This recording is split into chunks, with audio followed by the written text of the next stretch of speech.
Hey guys, Oblivion here, coming at you with a deck profile on my Inzektor deck for the new April 1st ban list. First off, I want to say I apologize for not uploading videos. Many of you guys probably are asking questions, where have I gone, what have I been doing? To be honest, it's just I've been caught up recently, applying to colleges everywhere. I'm actually a president now of the Italian club in my school, so I'm very caught up with that, trying to get some projects done.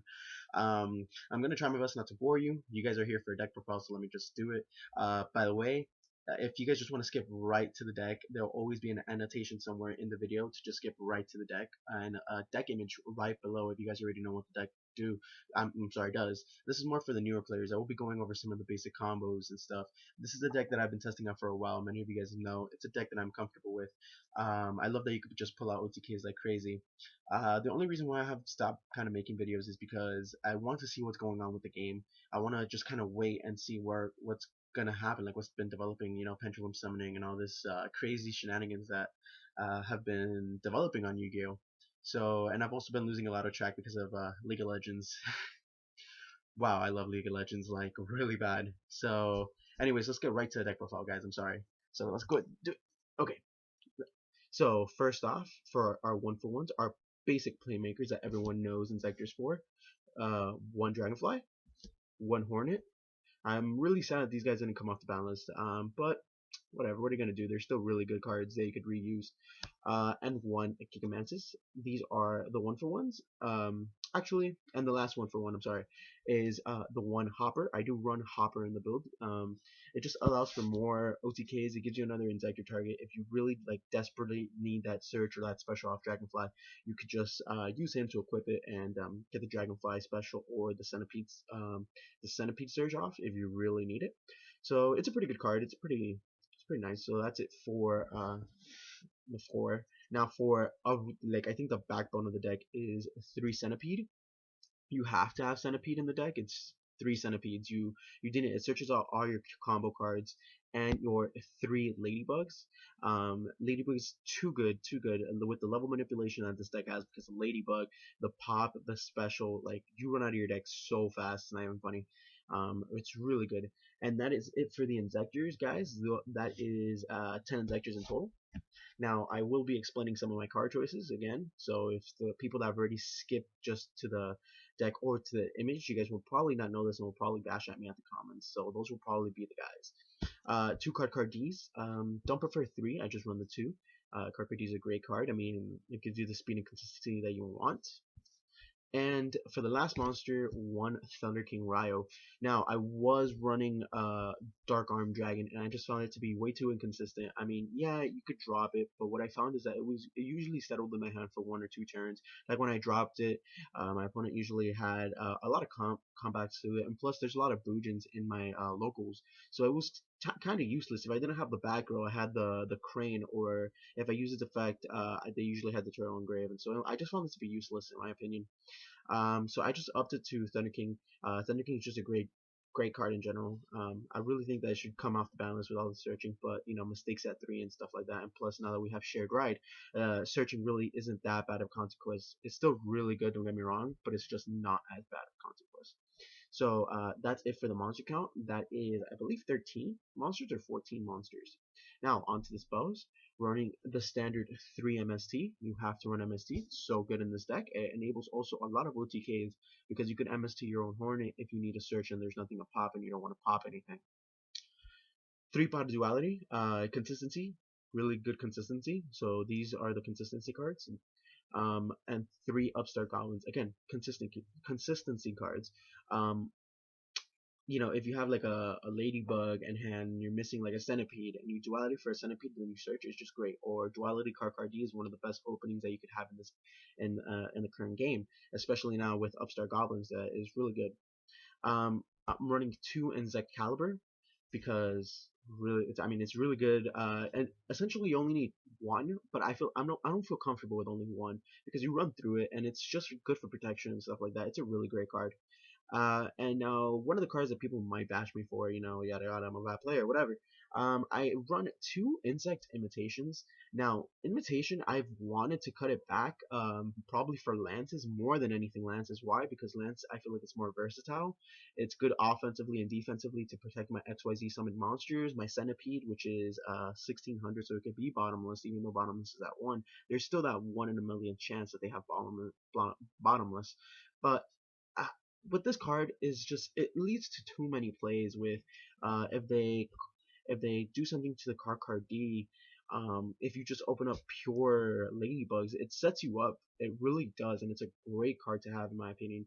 I just do not know, but I've been testing out insect imitation rather than lances, and I've just been finding this to be a lot more useful lately, even though it's kind of been a trap heavy format. Um, so yeah, but we don't know really what the new format is gonna bring.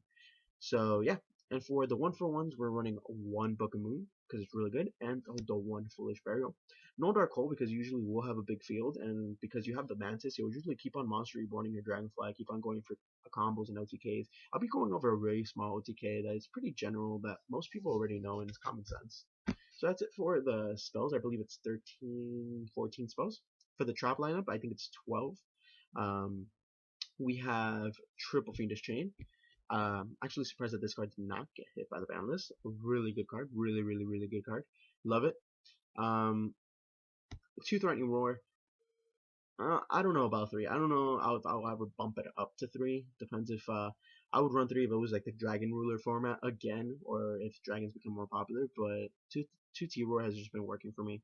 The staple 2 Call the Haunted. Don't believe 3 is necessary because if you open this up early, it is just atrocious. 2 Mirror Force because it's Mirror Force. And for the standard 1-for-1s, you are running 1 Compulsory Evacuation Device, 1 Bottomless Trap Hole, and the 1 Solemn Warning. And that is it. No Reckless Greed. I hate getting locked out of my deck. I just do. It's the worst possible feeling imaginable. And it's an instant GG if you don't have an out to it. So I just will never run Upstart Goblins in this build. Never. I've tried it. I don't care what people say. I'll never run it. Call me a bad player, whatever. For the extra deck, we have 1 Leviathan Dragon, MVP of the extra deck in any Inzektor extra deck, really good. 1 Tempo. It saved me. This is just personal preference. Again, it's a really good card. You could take this out for like a rank 2, like the Gusto Phoenix or a Gachi Gachi. You can make it. It's very rare, but you can make it with the Ladybugs. 1 Leviathan Dragon. Again, it's another one of the. It goes MVP with. There's 3 cards in the extra deck that, in my opinion, are MVP. 3 rank 3s are MVP, and these are the 3: Leviathan, Leviair, and Megaquip Engineer. Really good card. It's basically just I don't even know how to put it. It just makes you invulnerable. I'm using League of Legends terms here. So yeah, for the other rank 3s, we're running 1 Zen Mains, 1 Acid Golem to beat over stuff. It's really, really good. It's a clutch card, so be careful how you use it. And just because I have not gotten my Alistar, or I'm sorry, how is it? Not Alistar, I'm sorry guys. That's a League of Legends summoner. Champion, I mean. Alucard, there you go. I'm using the one number 20 because it's the only reason why I'm using it is kind of to proxy Leviathan's effect. What makes Leviathan so good is that you could detach like the Dragonfly, so it's another detach just to have a detach, to be honest. But if you have an Alucard, please just take this out for the Alucard. And that is it for the rank 3s. It's actually a lot of rank 3s. For the rank 4s, I'm only running 3 because you barely ever make it. Just the standard, you can use whatever you want.